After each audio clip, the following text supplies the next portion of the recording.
Let's look at Excel Lab 2. The lab directions I already have up here. So I'm going to maximize these so we can look at them first. Today we're going to do things like we're going to change the formatting and we're going to insert some word art.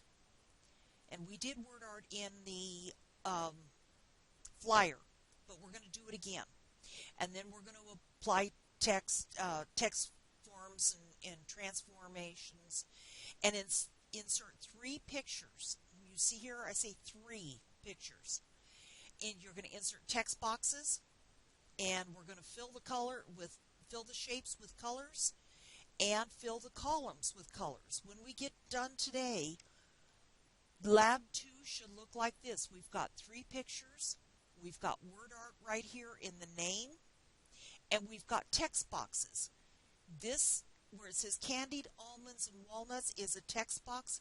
This, where it says roasted and seasoned almonds, is a text box. And this right here, where it says $10 per bag, is a text box. So we're going to go ahead and get started on that. I'm going to reduce this to where I have 2 so I can get my Excel spreadsheet. This is where we left off.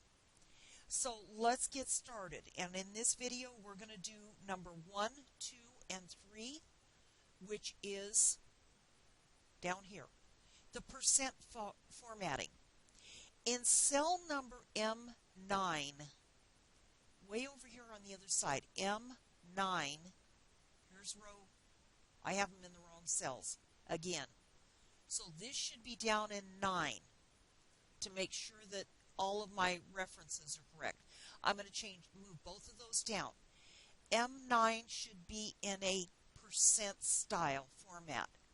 So if you go to the Home tab, if you want to expand this out, so you go to the Home tab, easiest way to do it is go right here over into the number group and click percent. But it's not truly 9%, is it? It's truly 8.5%. So what we need to do is increase the decimals. Right here is the increase and decrease of decimals. So if you click it once, click it twice, all you really have to do is click it once so you see the true tax rate. So when you're entering a percentage in Excel, you need to enter it if it's 9% tax, that is 9/10, so it would be 0.909. I'm sorry, 9/100. So when you are entering a percentage, make sure that you're entering it in decimal. Otherwise, your calculations will not come out right. So that's already step 1 and 2. Because step 1 is to input the decimal and then increase the decimal. So step 3 is to insert word art. And do the word art for the school name or whatever you're going to do. I'm going to keep this as it is. And right up here in the top, I am going to insert. I'm going to open this up again because it's much easier to see. So I'm going to insert a word art. And what I'm going to do to show you here, I'm going to go to the Tell Me and go to word art. So I want to insert a word art. So I'm going to go over here and choose whatever style I want. And I'm going to do this one. So my text, I'm going to do it the same as the example. So the example is Big Valley School.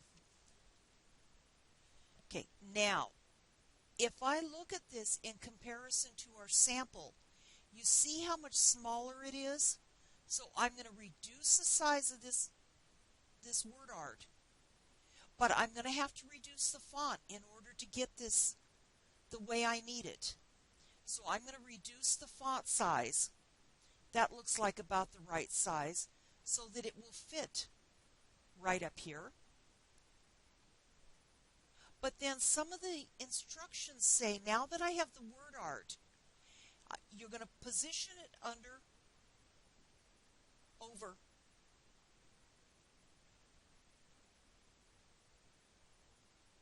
above the fundraiser name, and it's because I've still got it too big. So if I make it smaller, that's what's happening. I need to make the font smaller.